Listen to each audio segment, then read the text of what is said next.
book, The Geology of Barbados. That is for sale in our bookstall, 10 Barbados dollars. Please go and buy yourself one. You really, really need to have it, especially if you're interested in Barbados' geology. Extremely important read. I have a copy myself, learned quite a bit from it, and I need to reread it. Without much further delay, I will hand over to Professor Machel. Please, round of applause. Hi, everybody. I sort of got roped into this presentation today by accident. I'm not normally in the island at this time of year, but believe it or not, I took early retirement 24 days ago. So I'm a free man. So I just decided I want a couple of warm weeks. So, in a nutshell, I've been teaching at the University of Alberta for 30 years, and as I said 24 days ago, I just said enough is enough. But for the last 28 years, I've been coming to Barbados. And I've done some research here, I've run some field trips for the general public, also for university groups, and I'm also having a lot of fun. So I want to show you a little bit of what I've done here over the last 28 years with the able help of my assistant general manager here. So let's start with this map. I'm just going to flash this at you. This is what probably most of you have seen of the island. It's a road map. There's nothing else on it but roads. Second picture. This is a geological map of the island. There's a lot more color on it.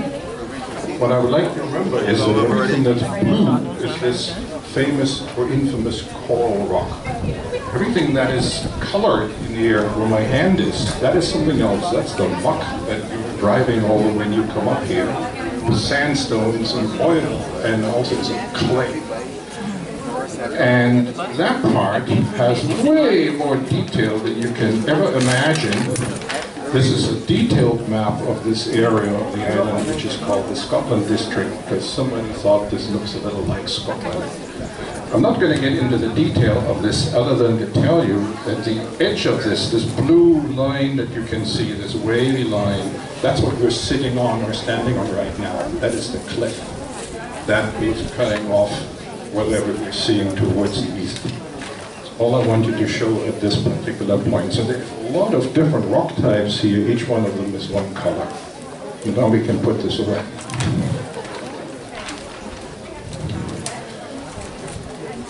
Now, I understand this is a little tough for you to see from where you're sitting, but these pictures are in the book. And maybe those of you with really good eyes can at least sort of imagine, okay, if I buy the book, I see this. By the way, I don't get any of the money, right? This is going to the Museum Society. They get the money for the book, so buy the book, but I won't see it. So in a nutshell, it says here 50 to 20 million years ago. Now it's a little tough for you, I guess, for everyone to imagine how long that is ago, but think about it, way, way back when there wasn't any people. People were on this, you know, on this globe only about the last 2 to 3 million years. That's it. Before that, there were dinosaurs and whatnot, but no people. Way, way far back. There was an ocean here about 4 kilometers deep, and these two pink things that you see at the bottom, that's the infamous plates from plate tectonics. So there's an Atlantic plate that is obviously behind me, there's a Caribbean plate that's over there, and the two of them meet in this region, such that the Atlantic plate is shoved under the Caribbean plate. That's what you can see here at the bottom in pink. And the ocean floor was covered with the stuff that you're currently walking on when you're driving or walking on the muck. Next picture, please. So now we scroll forward to 10 million years ago. We skipped 40 million years. Look what happened. The ocean floor was buckling up. Just like when you shove papers on, you know, table together and they get crumpled up, things get buckled up. So this stuff that was formerly flat on the ocean floor is now getting folded, literally, and also ruptured. And the ocean floor is coming up, so the water depth is less. Next picture. About 1 million years ago, the earliest, oldest part of the island was peeking out of the ocean. But there was no coral rock yet. The coral rock only grows when the water is very shallow, very warm, like now. You know, when you go around the west coast and you see the reefs off the coastline, water depth maybe 50 meters. Not 4,000 like earlier, just 50 meters or so. So 10 million years ago, 1 million years ago, 2 million years ago, that's what we're looking at. The island is just peeking out of the ocean, tiny little spot, maybe the size of the Scotland district. Next. So now a couple of dramatic things are starting to happen. And some of this was on display this morning. These heavy rains that come in always from the African side, they grind away, they cut away at the island. So step by step, the stuff is eroding away. And this cliff that we're standing on, 20, 40,000 years ago, it was farther east. 100,000 years ago, it's farther east. So this cliff is receding. And if you wait another 50 or 1,000 or 100,000 years, this cliff is gone. Leak House is gone, unfortunately. And the cliff will be over there. That's the way this works, okay? So on the eastern side, the cliff is cutting into the island. On the other side, where the water is calm, that's where the reefs grow, and they grow on top of the stuff below. Next. So now we're going to about 500,000 years ago, 100,000 years ago. So we're going forward in time, if you wish. Notice that the island is getting pushed out of the ocean ever so more. The rate is something interesting, about 5 centimeters in 100 years. That is sort of a little faster than your fingernails grow. So the island is coming out all the time because of that plate tectonic motion underneath. And because of that, the oldest reefs, that's this little yellow ridge that some of you may be able to see, are now out of the ocean. They got pushed out. And of course, when the coral's out in the air, then they die. But some of them are smart enough to move off into the deeper water. So there's a new reef terrace growing, which is now underwater in this greenish color. Next picture. This keeps going. So the island gets pushed out in kind of spurts over time. And currently we have 3 major reef terraces. And if you open your eyes when you drive away from this place, you will notice that there's a couple of very marked cliffs in the landscape. And they're called the second high cliff and the first high cliff. And there's actually one right by the coastline, which is a little tough to see because it's between Highway 1 and the actual coastline. So the second high cliff is the one that you are basically coming on when you come through Sailor's Gully. And then you drive on Highway 2 to the left or to the right. And it's the tall cliff they're driving along, that's the second high cliff. If you keep going down, then you have the first high cliff between the Sailor's Gully and Spitestown, or of course farther west and north. At the same time, there's something odd happening here below. There's this black stuff. That's oil. There's actually oil forming right below our feet, way down 2 or 3 kilometers of depth. And the oil, when it starts to move, and it's buoyant, it's lighter than water, it starts to move up and it gets trapped in a bunch of little pockets. They've been drilled here for decades, and there's actually a little bit of an oil industry in the island. The locals of you will probably know that. South, the Windburn oil field next to the airport, there's a bunch of oil, there's pump jacks that you can see. But it's not enough to supply the island with oil, so you actually have to import a lot of oil to run the cars here. So this oil is also coming from this kind of stuff that we're standing on, but it's moving up through time. So now we're going to blow up this area here, these 3 terraces, and then we have, that's the last picture we have here. Then you see a little bit more detail that these 3 or 2 big terraces have these 3 big terraces have 2 of these cliffs, and there's something else in there that I don't have time to talk about. It's caves. This coral rock gets dissolved from the rain, and there is hundreds, literally hundreds of caves in this island. Most of them are quite small, and they're kind of insignificant. You kind of ignore them.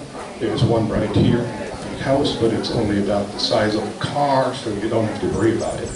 Some of these caves are really big. Of course, Harrison's caves, everyone knows about that. But not many people knew about the Archcott cave. And I think some of you will know what that means, right? Archcott is right in downtown, Bridgetown, very large cave, about the size of, well, I don't know, 20 meters high, 15, 20 meters across. There were houses on top. And the people who lived in these houses didn't know that one of these days this house went down and killed 5 people. It was in 2007. That was a big issue, shall we call it, because of course, you know, the land development department, oh, you know, we have no responsibility and whatnot. There was a court case.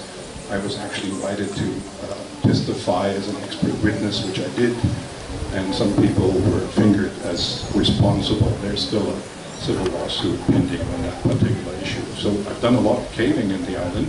If somebody wants to know about caves, you can happily talk to me about this. The other political issue, and this is why I'm here as a guest on Big House, is Greenland. The Greenland plantation is just about over there, so if you're standing on this patio, you can see it between here and the Morgan Lewis mill.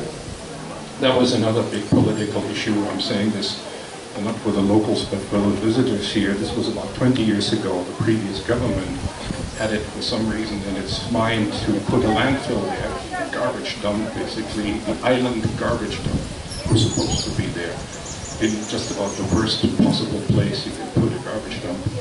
And Richard Goddard, our host, he was spearheading a citizens movement against this development. And then he befriended me, and then I went public with this. I did an environmental impact assessment that I sent to the government and to other people, and then I was on radio shows and television. And to cut a long story short, Richard and I, we take some credit for stopping that development. The government eventually abandoned it. Thank you. So that's pretty much all I want to say right now, other than I will be happy, because now that I'm retired, I have more time. I will probably run field trips again in the island for the general public. I've done that in the past with the Museum Society. They rented a big school bus, and then we had 50 people, and we drove around for a day and had some fun. So maybe I'll do that again. Maybe this gentleman is interested in roping me in for that. And with that, I'm happy to answer questions. Thank you. Thank you very much, Professor. Any questions for the Professor? We've got one right over there. I'll come to you. Thank you for your talk. Where's the biggest cave in Barbados? Question, I think you heard. Big is a relative term, so let me try to answer this in a somewhat roundabout and not too complicated ways. There are several types of caves. The arch-cut cave is one kind of cave that is kind of round and relatively small, but fairly high and arched. They are not volumetrically very large, but they are all along these cliff faces, like the second high cliff, and there's quite a number of people who should be worried who have houses in places like this. Your question is probably going towards the longest caves. There are caves that we call stream caves. They're underground streams, basically. And the two longest ones that are here are Cole's Cave and Harrison's Cave. And I got a bunch of cave researchers. They are really just cavers. That's all they do. I got them to come here about a few years ago, and we mapped them out. Harrison's Cave is about 2.5 kilometers long. Only a part of it is actually accessible to the tourism industry, and the other part we have to know where to get in, and then we get dirty, but we have a lot of fun. Cole's Cave, on the other hand, is still, as far as I know, open to everyone. You just have to know where the entrance is, and then you can go in there, and it's about 1.5 kilometers long. So these are the two longest caves where you can go and get mucky and have some fun. If you want to go in, connect with me. I'll be happy to show you where the entrance is. The entrance is tough to find. Okay, two ladies over there. I'll ask you to ask first, and then you, and I think that'll be it for questions. So is the island growing on the west side while working on the east side? Are there any undiscovered caves? Okay, so I think you have those questions. So the island is quote-unquote growing in the sense that the reefs that currently are located around the perimeter, They're all on the south coast, along the south coast, along the west coast, and just about when you get around to the north point, they're cutting out. The reason for that is the water agitation. The Atlantic Ocean is just so much more turbulent, and also you can actually see a little bit of this, oddly enough, today. Every once in a while, after heavy rains, like this morning, there's a lot of that muck, that sand, washing into the sea. There's a plume of dark brown or medium brown muck right now off the coastline, Long Pond and Green Pond, if you look out there. That kills the polyps that would grow into corals. And this happens regularly, not just today, obviously, that happens regularly. So there's no reefs growing here along the eastern coastline, only where it's relatively calm, and that's where the island is quote-unquote growing. At the same time, it's being eroded by the rain and by the wind. So there's this give or take. The corals are growing, but the stuff we're standing on is going. So you kind of have to look at the balance. As for these quote-unquote, well, secretive or what caves, there was a bit of a cave survey here about, well, in the 1970s by the famous Ole Sorensen, a Danish guy who basically, made Harrison's Cave accessible to the public. So he connected the government, and then they developed the place and put everything in place to make this a nice tourism thing. But the only paper that was published on the caves that I have is from the 70s. There are 6 or 7 small caves, and that's it. When I came here with my group of cavers, this was about 8 years ago, the first time we did 2 field seasons, we mapped out about 100 caves. So there is many more, but the big ones, we know where they are now. All the big ones we've been in. And some of these are on private land. We have some gorgeous caves that you will never have access to, unfortunately, that are even prettier than Harrison's. And, well, what can I tell you? And the longest cave, I might come back to this gentleman's question, I kind of skipped this part, but now it's coming back. The longest cave might well be the one where the Pullmanston water pumping station is. I've been down there 2 or 3 times. You can only go down there with permission, with help from the Barbados Water Authority. And we've been down in this cave 2 times, and part of it is unexplored, because it was kind of, the muck was washing into it after heavy rains. And about 2 years ago, they actually excavated the muck. They hired a company to dig out the muck to make this, the downstream part of the cave passable again. But Pullmanston is my personal favorite. It's an absolutely gorgeous cave. It might even be longer than Harrison's. But they're known. They're not unknown. The smaller caves. There's one right down here by the cliff. And, well, want to get mucky feet, we can go right now. Ladies and gentlemen, thank you very much for listening to Professor Machel. Professor Machel, thank you so very much for your very interesting presentation. Round of applause, please, ladies and gentlemen. The afternoon is not done yet. Please continue to enjoy yourselves. Be back here around about 4:05. We're going to have a little bit of a quiz, give you an opportunity to win something, and then a little bit after that, round about 4:15, we're going to do our draw, our door prize. So go on, continue enjoying yourself. Lots of wonderful craft, flowers of course to be bought. Our book stalls are out there. We've also got some wonderful jewelry on display. I come in and tell you? Food and drink. Now I remember.